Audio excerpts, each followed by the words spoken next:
Okay. Hi, my name's Celeste Reynolds, and I'm an AP Human Geography teacher at Mashpee Middle High School in Mashpee, Massachusetts. And I'm also part of the Teach OSM committee that is part of the OpenStreetMapping US. And um, for several years, I've been using OpenStreetMapping in my classroom, and I've discovered that OpenStreetMapping is one of the best ways to teach geography.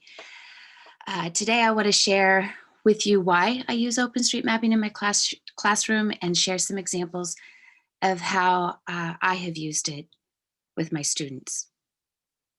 So just to give you a little background information, I don't know how many of you are familiar with OpenStreetMapping, but OpenStreetMapping is like Wikipedia of maps. It basically is a crowdsourced map of the world where volunteers from all over the world collect and contribute data that is necessary to build maps. OpenStreetMapping began in 2004, but it didn't really take off until about 2010 when Haiti had its big earthquake. The earthquake destroyed Haiti's GIS capabilities, all of their data, and so they started a group of mappers use social media and got 600 map volunteers to come together to digitize a detailed map of pre-earthquake roads and buildings. And the project was so successful that OpenStreetMapping became the default map for for rescue and recovery for the earthquakes. So today there's about 1.5 million map contributors in the OpenStreetMap community. And OpenStreetMap is not just making boxes or drawing lines like a lot of people will say on a satellite image. It's providing valuable data that will help vulnerable communities prepare for disasters or just make better decisions that will help serve the people living in these communities. Many people ask, well, who's using OpenStreetMapping? Amazon, Uber, USAID, Red Cross, United Nations, Washington Post, Facebook, and sometimes even you. So there are many advantages of using OpenStreetMapping with your students. Students will become engaged with space, place, and location. And when students begin to map, they will be using spatial skills to understand what they are mapping. OpenStreetMapping encourages students to collaborate with others within the OpenStreetMap community to collect data. Teachers can create lessons that are project-based. In addition, mapping data is a great way to get students to do service learning projects. And I'm going to share some of those with you in a little bit. OpenStreetMapping doesn't require any software. It's free, and it doesn't take a long time to learn. So it's a great tool to use in your classroom. So I'm going to start off with kind of something basic, but just kind of like reminding, a lot of people say, well, I have this great tool, but how do I use it? And I like to say it's really important to focus on the why of mapping, especially with students.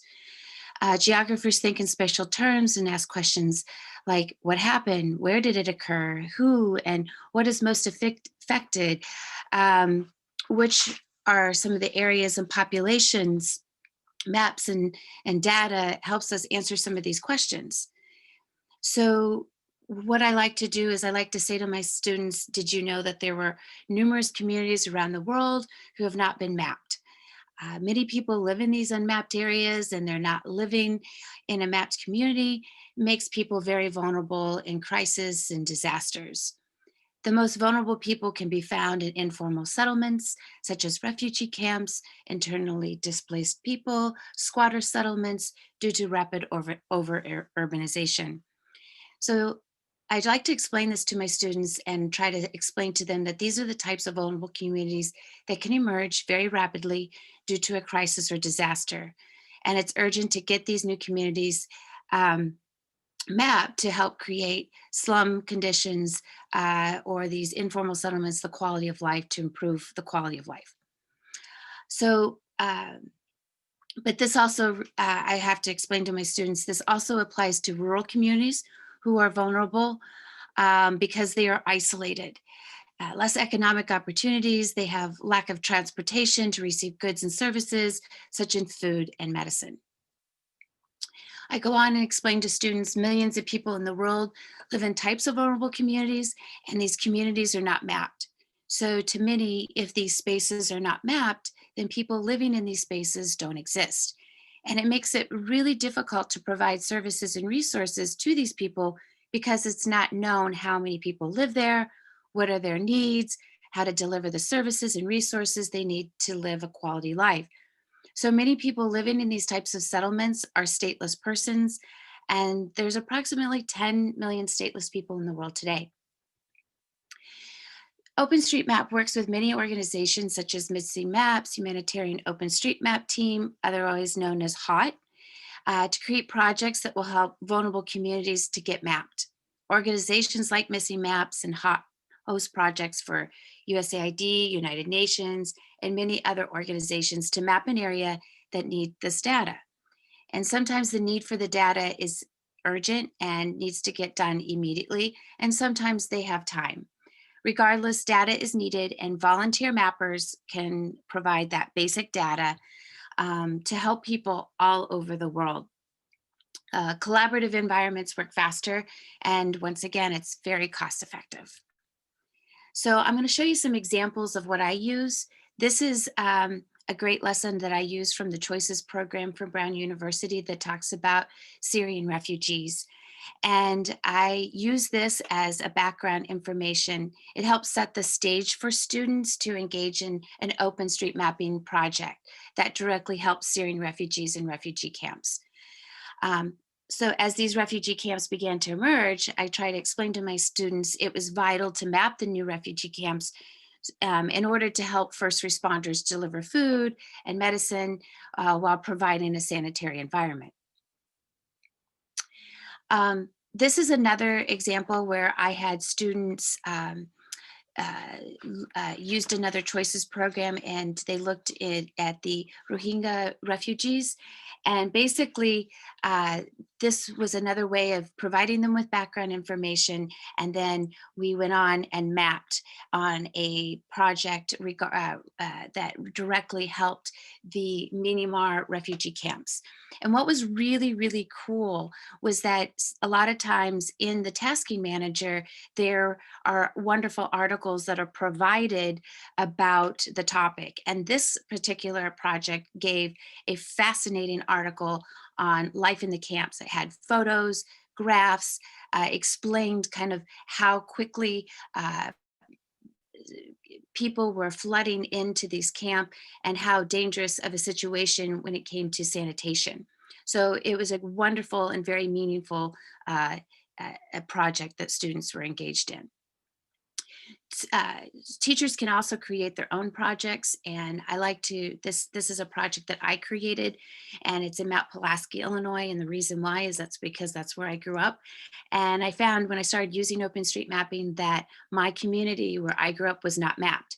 And once again, I try to show my students it's not just rural communities around the world in some developing countries, it's also here in the United States. So I created a project.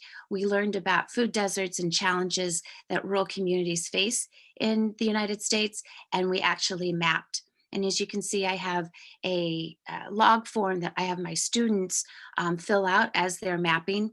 I also had my students interview a town official from Mount Pulaski talking about challenges of living in a rural community in the United States. Then I had a student who learned about OpenStreet mapping her freshman year, and she turned around and created a Mashpee Humanitarian Mapathon, where she invited people from the community and the school to come together to do this mapathon. She had about 100 people there, and she was really into the arts. So that evening, she had artists come on and perform and talk about their different kinds of work. She had a lady who did poetry, another dancers, person who created composed a song. So it was a wonderful night. She recruited AP Human Geography students to come and help mentor community members and other students who didn't know how to use OpenStreet mapping and help them get through the night. And I just want to show you some other, like how to do this, because a lot of teachers will say, well, this is great, but how do I use it? Do I have to create a project? I say a lot of times it's right in the headlines. So this is a headline story that I saw, Iran and Iraq and the earthquake. And I try to show, this is a great way of showing what an earthquake can do to a community. This is where it killed over 400 people, 7,000 people were wounded. It broke out electricity, all sorts of things were cut. And at one point in time, there was an aid person saying that there was over 70,000 people that they needed to find shelter for. So this is a great time when you see this article, and then you can go back onto the tasking manager and find mapping projects that need to volunteer mappers. And I like to do these kinds of things real quick with my students sometimes, so that they can kind of understand. I'm like, hey, they need us in this area. Let's get on, let's get some mapping done. So I can provide them what the story is, the context, why the people need our help volunteering our mapping, and that these are just not boxes and these are not just lines. This is important data. And so I think that that's really important, especially with students. This is another example where this was showing, we were talking about the Palestine, and the Israeli government was going to demolish this little village. And what was really amazing was that the village wasn't mapped. So if it's not mapped, these people are vulnerable to being demolished. Their village was to be demolished. If they're not there, they don't exist. So I talk about that with my students, and then we go on and we go map, because if the people exist on the map, it's a little more difficult to demolish their village. And this is another one. I haven't done this one, but this is just an example of when you find a topic or you're thinking about a topic. And this one is about over urbanization. And you can go on to the Teach OSM tasking manager as well. They have projects that address those kinds of topics. And I already found a mapping project that's talking about squatter settlements or informal settlements in these booming cities. And so I've already picked out some articles. I kind of already have a project, and I'm ready to go when we cover that topic in my classroom.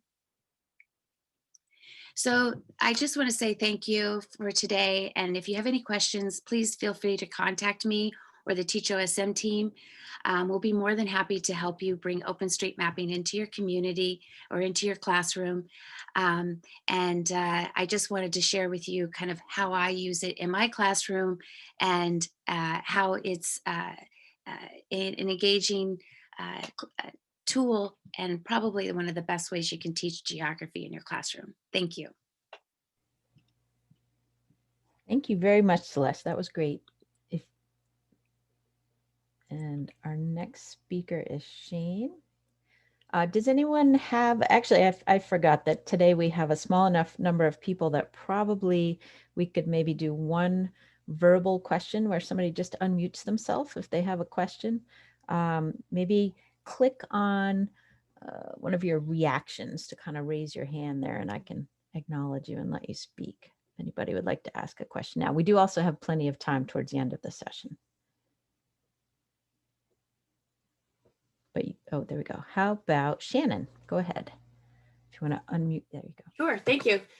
Celeste, that was awesome. I really appreciate your insights. I'm wondering, at your school, is this AP Human Geography course offered to all students? Do you have prerequisites? What grade level do you typically teach this with? I teach this to ninth graders. I have about half of the ninth grade class. So it depends on how big the class is. So some years I've had 50 kids, and then other years I've had 38 kids. It just depends on the year and how many students I have. So some students do have to have a prerequisite, but I have used this in my current events class, which I have 10 through 12th graders. I've also used it in my women's studies class, talking about mapping for gender reasons. So I've used it in my other history classes as well. I do teach world history, so I teach other ninth grade students as well. And I have used it more on kind of on on certain topics. Sometimes it doesn't correlate necessarily with what we're talking about in world history. And so I kind of have to really kind of be creative in that way. But so I teach it to all of my students actually, but mostly they learn about it and they get excited about it because I'm actually trying to build a OpenStreetMapping little club at my school so that I can get students all for 4 years to come together after school to map different projects. That's super. Thank you. Thank you. And now Shane, you can go ahead and share your screen. There we go. So it's interesting to me that in some ways this, my presentation is intensely difficult than Celeste, or intensely different than Celeste, but in other ways it has a lot of similar undertones, and that I'm going to talk about how we use GIS to reach out and engage the broader world over the course of this year in new and different ways than we ever had before in UNH Cooperative Extension. So a lot of my work in general at UNH Cooperative Extension involves teaching people how to use geospatial technologies, and often it has to do with sitting people in a classroom and talking with them. And as we all know, things changed pretty dramatically earlier this year. And so part of what I was interested in doing right away, almost sort of maybe a little too intensely, was figuring out what could I do? How could I help? I had mapping skills. I knew that things that we were doing in extension could be used, could be better with mapping, especially virtually mapping things now, but I wasn't really sure exactly how I should spend my time best. And I knew that many of the things that I did in the past were going to change radically. So it turns out that I made a connection early on in March with 3 people who work in UNH Cooperative Extension, 2 of which work in county offices that are a 15-minute drive from my house, and none of which I'd ever talked to before, and really changed pretty dramatically the way that I was doing my job and also that they were able to do their job. So it all started March 13th, or sorry, 16th, with this one email from a new staff member. Brooke had started her job, I think 2 weeks before we all started to go into lockdown. And she watched a story map presentation of mine on this virtual learning blitz that we had in January. We recorded the presentations and made them available. And she worked in this group, Nutrition Connections, which is focused on food assistance. And just sent me this email that said, hey, I'm thinking about maybe a story map would be a good idea. So that wound up evolving incredibly quickly to have me, Brooke, Sarah, and Heidi involved in this conversation, which led us to develop a pretty intensive survey in Survey 123. And being a person who had taught Survey 123, this is my first big rubber hits the road moment. Can we do this in a way that would be useful? And thinking through what questions we needed to ask, how we needed to structure them took quite a bit of conversation. And Sarah and Heidi and Brooke had never really used GIS before, so there was a lot of back and forth. But it was an interesting combination, of course, of somebody who thought and worked in GIS, thinking through where we could wind up, and of course their expertise on what they were hearing, food pantries that were getting in touch with them, and even people who wanted to help, like where could I donate? Could I volunteer? What does that mean now in COVID-19? So this came together only a week after we set that out into the world, and there was a huge response to people in all of these places that were interested. And it just shows that cooperative extension has good connections throughout the state in food access, that through their own connections, Heidi, Brooke, and Sarah are able to share, and through the New Hampshire Food Bank. And there was a big need. In fact, I remember Sarah telling me there were people calling her on the phone and crying with joy that they were able to list their pantry because they knew people needed them more than ever now. And of course, interestingly, they set, Sarah, Brooke, and Heidi randomly set a week later for the map to be public. And when we advertised the survey, they advertised that for the map So a week later, our first version of the New Hampshire food access map slash story map slash web app emerged. And I will say that it's really the first time that I had to create anything to this scale. Again, having been someone who taught story maps, I had never really created one that was going to be this widely used. And I learned a tremendous amount about limitations that I never knew existed, and also had to work with them to understand what we could do. And of course, they were wonderfully intensive and opinionated in a great way about how things should be set up, because our focus really was getting the information to people and parsing it. So it wasn't just here's one map, but how can you find the specific thing you're interested in? And so there were a lot of new approaches that I never really knew how to do. For example, I'd never done any CSS styling at all in story maps. And for people who don't know that, you can poke behind the scenes and do a little tiny bit of coding. So I was able to figure out, number one, how to have buttons instead of just links. So it made it easier for people to interact with. I was also able to color those buttons. I was able to do a rollover effect. So when people hovered the mouse over the button, it would change color. And I was even able, just because of the way things looked on a mobile phone, I wanted to take that back button and move it down to the bottom. And I also wanted to have it say something different so that it was specific on each tab. So these were all things we didn't have to do, but things that I really wanted to do in order to make the map as effective as it could be.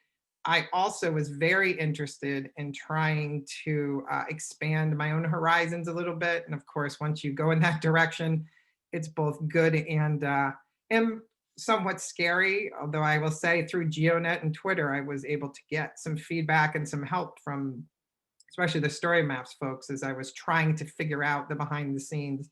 And once you, of course, peek behind the scenes and start doing any coding at all, then it doesn't take much for it not to work. So there was a lot of angst with getting things to work correctly, especially since a bunch of people very quickly were going to start using this site for really important uses. I also became more familiar with dashboards. And in fact, in the beginning of this, I said maybe the whole site should be a dashboard. I sort of backed away from it based on how much I knew at the time, and also what I thought people would be interested in. Although we do have, in the directory section, we do have a dashboard. I will tell you that over the course of the months, we have had a lot of different ideas, and probably in the not too distant future, this might have a lot more dashboards and a great deal fewer of the traditional ArcGIS Online only maps in it. One of the other things I thought was really important to do was to help the people who were going to manage this data to be able to manage it easily on their own. And of course, as I said in the beginning, part of one of the collaborative elements that were great is that these three women were working in this field. They knew what was going on the ground. They were able to connect with people. And but in order for this to work at all, really, and be effective and useful, the data needed to be up to date. The data needed to be managed, and none of them had GIS experience. So what I wound up doing was creating dashboards sort of wrapped inside of story maps that would let people find information and manage it. And the way you can see on the right is the Survey 123 form is just embedded. So you can go in, find a specific location, and the Survey 123 form loads in the right side of the screen for people basically just to be able to tweak the settings and resubmit in order to manage the data. So there's various versions of the way that this works, but I really felt, now that I know dashboards and now that other people are going to be using it, how do I create this interface that would let them easily manage the data without having any GIS experience at all? And another thing which I had never done before really was try to provide an easy way and extension for people to access the information about just even the views, the number of people that were viewing these different elements. So I did create my first ever gallery app and put all of these different important elements inside of one group so that I could send one link to our communications folks and say, you want to see how many people are using it? Go ahead and look at the view counts I also wound up creating a mobile map version because the Frankenstein concoction that I made didn't work quite as well on mobile devices. So I did have to create an alternate version, which hopefully as we go forward won't be as useful or as used as it is maybe now. But although you can see, at this point where I took the screenshot, we had 29,000 views or uses of the full map and only 1,400 of the mobile map. So one of the things that we're doing in the near future is trying to do a good assessment of the map and figure out who's using it specifically in what ways. And we really think it's probably mostly people sitting at their computers, maybe even advisors, as opposed to the people looking for the food themselves. But that's one of the interesting dynamics that we can explore going forward. And I think one of the big ideas behind this, especially as I started to spend all this time on it, and the folks in marketing and communication were trying to figure out, like, what is this map and why is it useful? And the question came up, is this map going to be useful only during COVID-19? And Heidi Barker, who was one of the people that was a core part of this project, got really passionate. And she said, not a chance. This is the map we should have always had. We just never made the connection. And so I think even in the first presentation, we're talking about reacting or acting or being driven by what's going on around you. And in this case, like nothing I'd ever experienced, it definitely was the case that this is the map we should have always had. And now the question is, well, what's next? Because which started from Brooke's email back in March and then within 2 weeks turned into this fully functional map. Here's a set of people now that are working on that map. And instead of just having the map be part of what they're doing, it is actually the way that they're working. So we have, you could probably, if you scan down, you see Sarah, Brooke, myself, and Heidi in this list, but there's a person who's responsible in each county. Sometimes they work in that county, sometimes they don't, who's responsible in each county for maintaining the data and reaching out periodically to those centers to say, hey, you've been listed, is there any update? They have written this into their SNAP Ed grants, which funds all of their work. We are looking at lots of different collaborations and partnerships. And keep in mind that all of these people on this list, except for me, before the middle of March, had never done GIS and had really only maybe a vague idea of what GIS could be. Yet now, many of them are intensively using various tools related to this map. They're looking up information to send to people. And the fun thing is that the map itself, the public facing part of the map, is in some ways the most visible, but in other ways, it's actually one of the least important effects of this, because the information that they have and that they're sharing with other food groups is amazing. And Sarah was on a call recently, and there was a woman from Southwest New Hampshire who was talking over and over again about how her own organization, which worked with local food pantries, was using the map even to see who they didn't know existed. And so even people in that area were starting to use the map to be able to look out and reach out to other people. And it's kind of one of those moments where you think, wow, the things that I'm doing and what they're able to do now, it shows not that the map is one additional thing that, oh yes, it would be nice if we had this map, but it's become an operational part of how they work.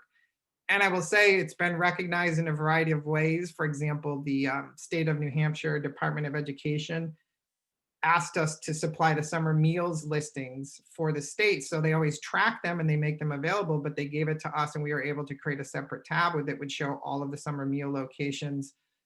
And so that partnership evolved just out of the awareness that this map existed and the potential use of the map.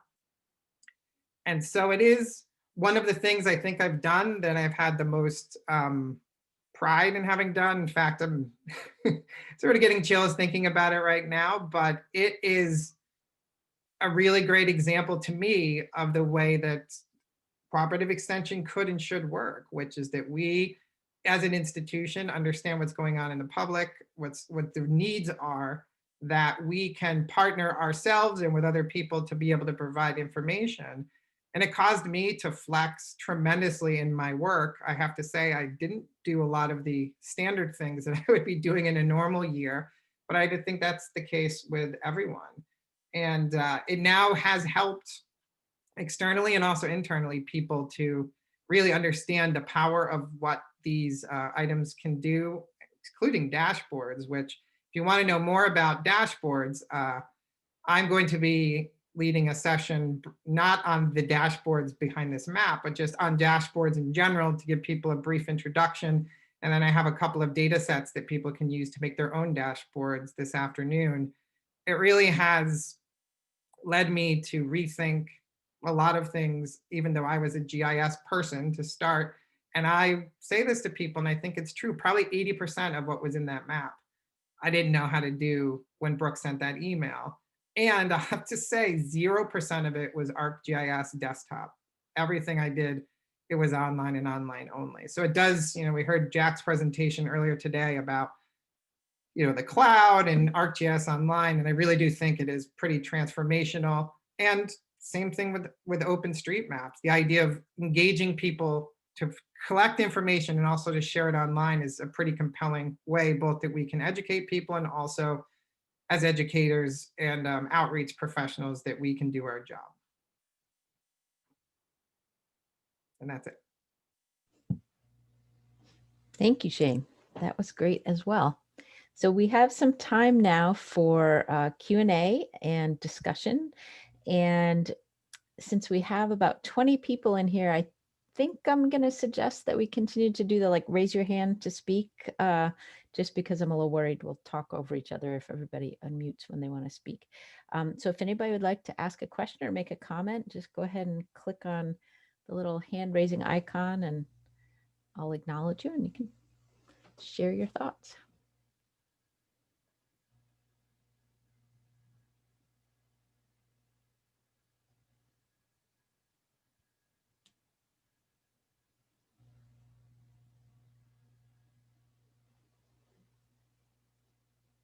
Or we can just ask Shane and Celeste to keep talking because I was going to say I could talk Yeah, without this. I'm sure Celeste could also Yeah. talk about it for a long time. I guess just I would put, maybe if nobody has a specific question, I could just ask a question of the group. And I mean, actually, before you start, Shannon did raise her hand. So go ahead go ahead.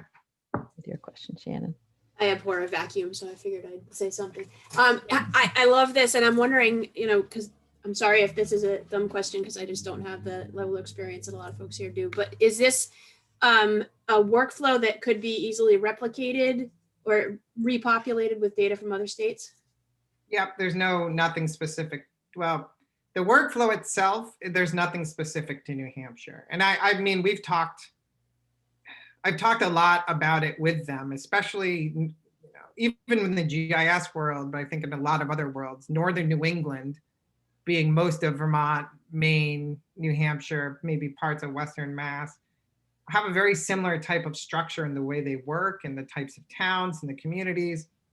There's no reason why people couldn't fill this out from other states. Now, one of the things, of course, is that everybody's doing their own efforts. I had hoped to share it more broadly. I'll say they've done a better job of sharing it than I have. So this is one of the first times I'm actually really talked about it with GIS folks. The big difference, I think, is whether or not the local people in a given state or the agencies for the state, do they think this is a good idea and will people support it? So yeah, I could send this out nationally and people could start putting data in. I just have to rezoom the map, right? I mean, that's really the only difference because it's all set up to be fed by the form. Or I'd be happy to show people exactly what I did and they could make their own version for their state, I suppose. Nothing I did, except for maybe the colors of the buttons required any custom coding. Everything else was just a matter of grunting through the process with the tools that exist. But the reason this worked so well here was, and this is not just me saying this, it's folks who are involved in this program and even recognition at the state level, is that they knew that they had the connection. So this Nutrition Connections program, they knew the players and they were able to understand what was happening and forge that direct connection. So you saw with the amount of people that filled it in quickly, there was a lot of need for this. And I will say we also did a farm products map, which is a whole separate but related conversation. And the farms did not list nearly as quickly as these pantries did. I mean, if I showed you that graph, a bunch of them did, but it was much slower. So this was a recognized need to hit the button right in the right place. So whether or not, like if it was in Rhode Island, for example, and would it be Extension who would do this? Would it be someone else? Are the needs the same? I would guess that they are, but the only thing specific to New Hampshire was that direct connection and understanding that I, through them and their work, had with the needs of the state. But I was very tempted to say to other states, hey, go ahead, like here it is, it's already set up, you can use it. But I have to say, in all of the things that happened, that was one thing that I didn't actually focus on doing, but there's no reason why it couldn't be done, either as a model for other people to use, or even the same exact tool. All I have to do is resume the map, and it could all be useful. But I will say in the state of New Hampshire too, there was nobody else that was doing this in this way. Or even close to it. So the question sometimes people like even making the maps of COVID outbreaks, I didn't want to do that. That wasn't my role. And there's even a presentation in this conference about the New Hampshire COVID dashboard. I didn't think that was Extension's role. In our state, at least, this was clearly something that we were the people who were going to do it or nobody else was going to. So as I talk more about it, even inside of Extension through this national extension network called e-extension, I'll be interested to see what happened. I mean, people responded and did what they did in the various states. Ours is probably more effective in some ways, but to me, the power too is what you can do with the data after you have it. Like to explore data, to share it, to do analyses, are awesome that it's in GIS. So I think that our approach has that maybe over, for example, a simple Google map, but that's a fascinating question. And I think there's lots of possibilities if people are interested. Nobody's approached us and followed through to say, yes, we want to participate, or how exactly did you do that? But I'm definitely open to either one of those possibilities. Super, thank you.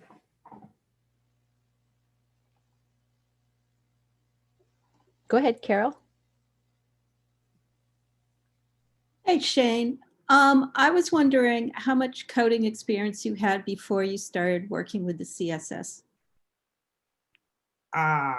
Virtually none. Oh, that's what I wanted to hear. Like I've done a little tiny bit of like, how do you make a hyperlink in HTML because I've needed to do it. I feel like I need to look it up every time anyway, but I did do some MATLAB coding back in my dissertation, but if you asked me to do it again, it would take me another year just to figure out what it is that I did. And that was learned because I had to do it in order to process my data, but that was like 10 years ago and none of it stuck. So I will say the CSS was not terrible once you figured it out, which is right? That sounds like the slippery slope of death, but it was, a lot of it was online and it was not difficult to figure out once I spent a little bit of time on it. But I definitely am not a person who does a lot of coding. I know that Emily Wilson, oh yeah, Emily's on here. She's mentioned before, oh, I just do some CSS and this is how I controlled it. And in the back of my head, I always thought, oh boy, that sounds too dangerous for me. But I was able to do it. I don't have a lot of coding experience. And to me, the difference was that there was very specific problems I was trying to solve. And I really felt that the difference between a link and a button was huge, and the ability to color a button, because we had so much information.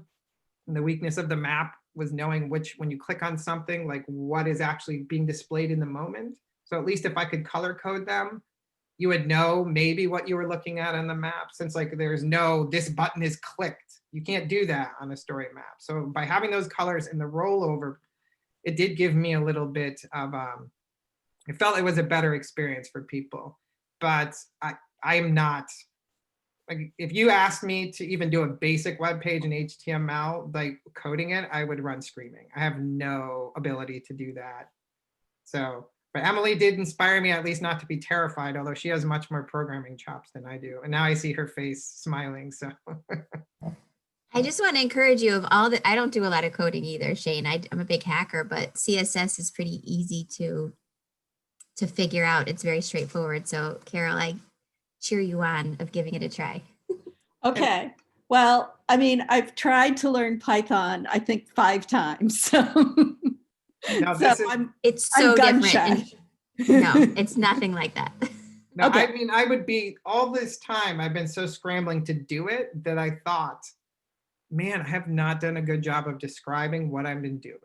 I just like, this should be a blog, the ongoing late night adventures of Shane learning stuff he doesn't know how to do, at 3 a.m. or something once the kids are all asleep. So I'd be more than happy to share it. I've been struggling to figure out the best way to share it, but this is like my first little foray in talking to GIS people about what I've done. And if I showed it to you in 15 minutes, you'd probably know enough to at least try it.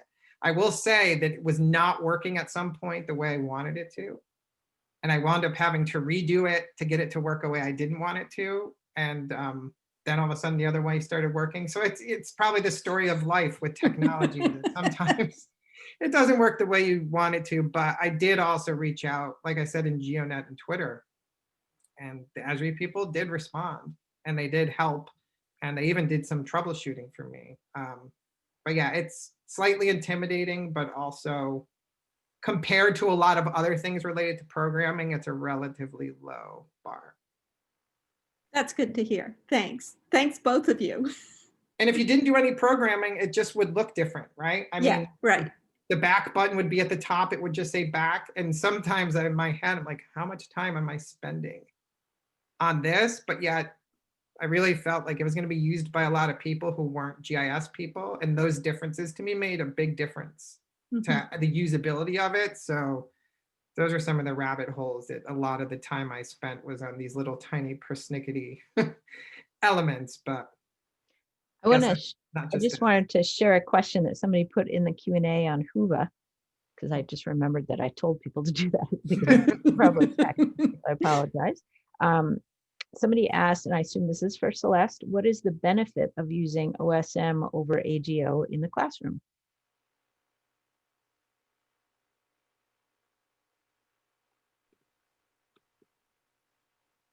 Well, I find using OpenStreetMapping, well, I guess I should say that I have very limited class time with my advanced placement students. It's very calculated. I have to be very strategic with my time. And with OpenStreetMapping, it doesn't require very much training. They have to sign up for an account. They have a 10-minute tutorial, and I do give them a hashtag so that I can follow their contributions, so I can see how many contributions they've made to a map. And once they've learned it, we can do it very quickly. I like to do it several times throughout the year. So I think it's more something that the students can pick up very quickly. It doesn't take them, but it's also, the motivation for using OpenStreetMapping is that I want them to develop, kind of understand that they can help people all over the world with what they're learning in the classroom. And that I think that that's really important on my end as a teacher, and that they become part of the OpenStreetMapping community, not just in my classroom, but as they leave the school, as they leave there, and hopefully one day, I know that, you know, in order for you to do amazing projects like what Shane just did, you kind of have to have that data. And so sometimes you might be wanting to do something like that, but the data is not there. So if students are ever in that situation, I want them to say, oh, well, we need to go and map these areas because they're not mapped. So we can't create a map until we have that data. So I kind of look at it from that point of view, and I have to be strategic. And I just have found OpenStreetMapping to be a very, very quick, easy, but effective tool for my students to reinforce what I'm teaching in the classroom. Great, thank you. And just as a follow-on to that, I mean, I just went through the process of putting together my promotion package. And one of the things that I focused on was me helping other extension people to understand the use of mapping and see it as a technology they can rely on. And so in this example, talking about making people aware of what could be done and seeing it as a solution for a problem, I think that happened for our staff. And yes, did I design everything? I did. But I'll tell you right now, we made some big changes to the Survey 123 form, which is not a small form. And Brooke and Sarah went behind the scenes and edited it themselves.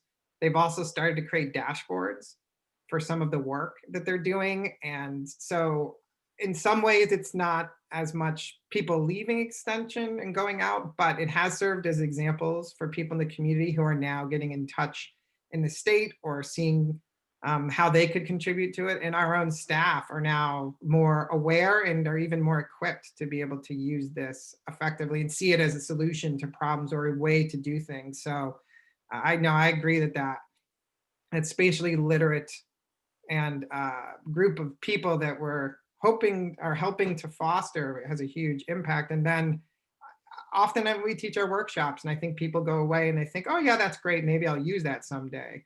But maybe they won't, but now it could be something that they see as a solution to a problem. And then even if they have to relearn it or see, OSM version 28 or whatever it is by the time that they come out, then they're ready and willing and they have a functional background and they see it as not an additional thing that they could do, but the way that they will do something.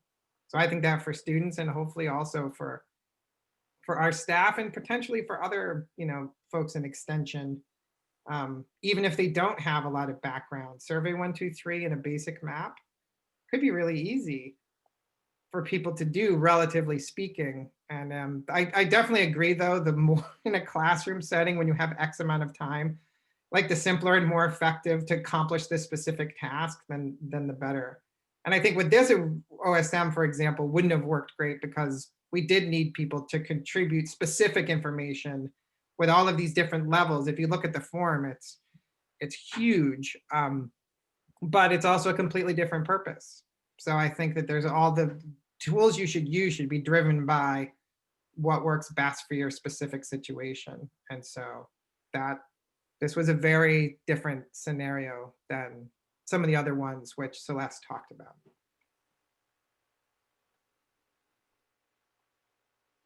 Great. We still have a few more minutes for questions. If anybody else would like to raise your hand, and then I will indicate that you can unmute yourself.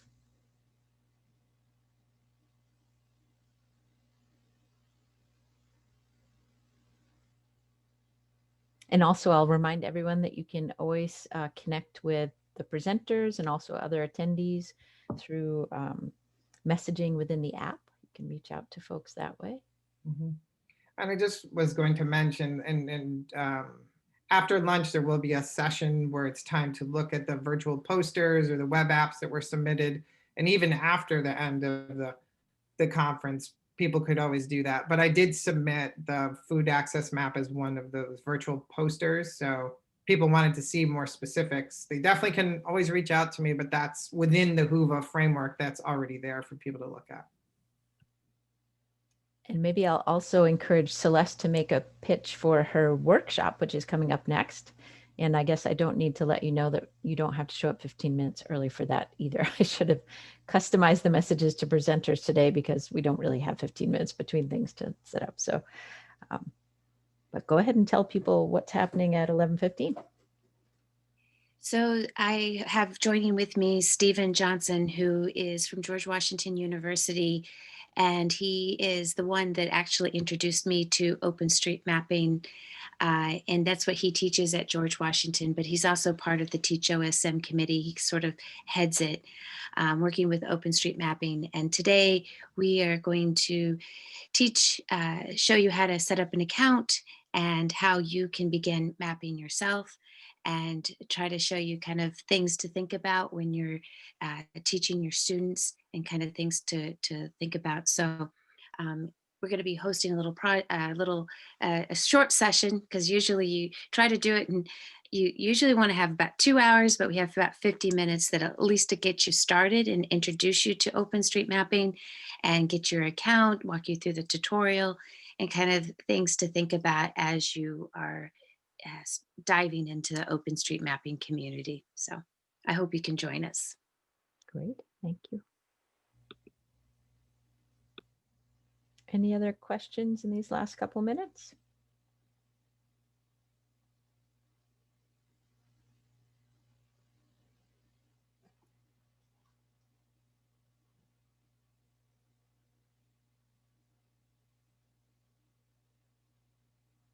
Okay, seeing none. Oh, sorry, Carol, go ahead.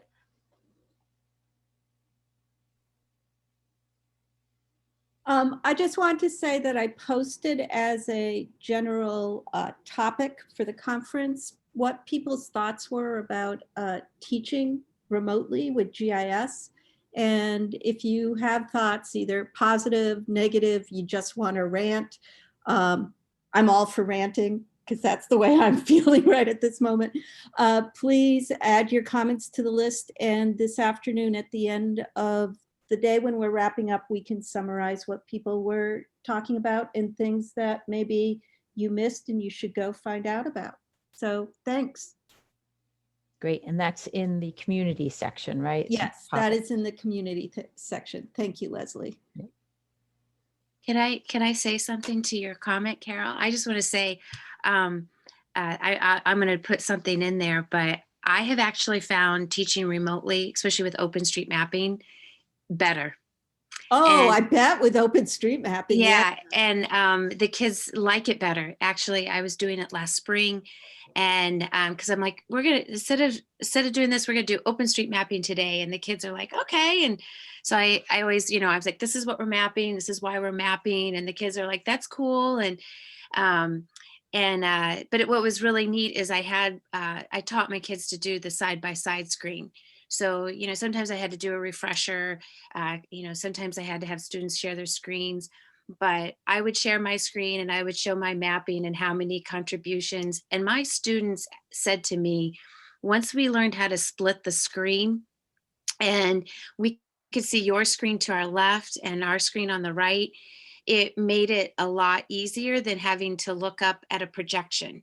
So having it side by side on your computer screen and not having to look at your computer and then look at a projection, they said that was way easier and that I should always teach OpenStreet mapping that way and not go back to the old way. And they were the students that had it taught both ways. So I thought that was really interesting. Sometimes you don't think it's going to work, but I've actually been, it's sort of like, yay, remote learning, because I learned something. I got better. It got better. And on that note, I'm going to cut us off. I apologize because I have to go start the next session. But thank you very much, everybody. Thank you, Shane and Celeste, and look forward to the rest of the day. Bye-bye.